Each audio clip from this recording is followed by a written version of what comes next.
क्या कोई ठोस पत्थर किसी जीती जागती इंसान को हमेशा के लिए अपने भीतर समेट सकता है? महाराष्ट्र के अकोला में एक ऐसा चमत्कारिक शिवलिंग है जिसकी दरार में आज भी एक रेशमी साड़ी का पल्लू फंसा हुआ है। यह कोई साधारण कपड़ा नहीं, बल्कि उस महारानी की आखिरी निशानी है जो सदियों पहले महादेव के इस विग्रह में जिंदा समा गई थी। आखिर उस काली आधी रात को ऐसा क्या हुआ था जिसने ब्रह्मांड के स्वामी को यह असंभव चमत्कार करने पर मजबूर कर दिया? इस मार्मिक गाथा की शुरुआत होती है अकोला के राजा अकोल सिंह और उनकी परम भक्त महारानी से। रानी का हृदय राजसी सुखों में नहीं बल्कि महादेव के चरणों में बसता था, पर पहरेदारों और राजसी तामझाम के बीच उन्हें एकांत में पूजा का समय नहीं मिल पाता था। इसीलिए रानी ने एक गुप्त संकल्प लिया। हर रात ठीक 12 बजे, जब सारा संसार सो रहा होता, वे नंगे पैर चुपचाप महल से निकलकर शिव मंदिर जाने लगी। लेकिन नियति को कुछ और ही मंजूर था। महल के गलियारों में विशैला संदेह पनपने लगा। दरबारियों ने राजा के कान भर दिए।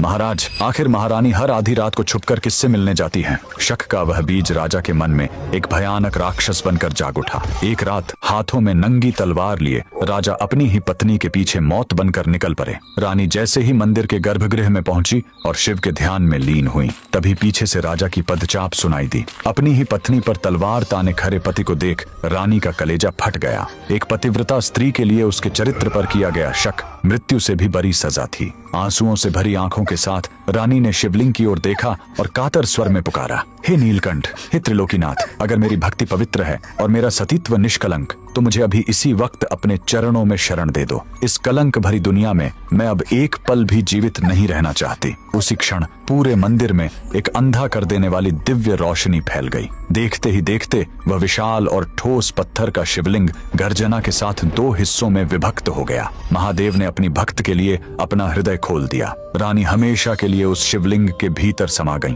राजा जब तक अपनी भूल समझ पाता और रानी को रोकना चाहता, वह पत्थर फिर से झुर चुका था। लेकिन महादेव ने दुनिया को प्रमाण देने के लिए रानी की साड़ी का एक पल्लू उस दरार के बाहर ही छोड़ दिया। राजा जीवन भर उस चौखट पर अपनी भूल का प्रायश्चित करता रहा, पर रानी अब महादेव की हो चुकी थी। आज भी अकोला का यह राजराजेश्वर मंदिर उस अमर भक्ति का गवाह है। वह साड़ी का टुकड़ा आज भी उस पत्थर में दबा हुआ है, जो हमें याद दिलाता है कि जब पूरी दुनिया हाथ छोड़ देती है, तब महादेव अपने भक्त का हाथ थाम लेते हैं। अगर महादेव के इस न्याय ने आपके हृदय को छुआ है, तो कमेंट्स में पूरी श्रद्धा से जय राज राजेश्वर महादेव जरूर लिखें।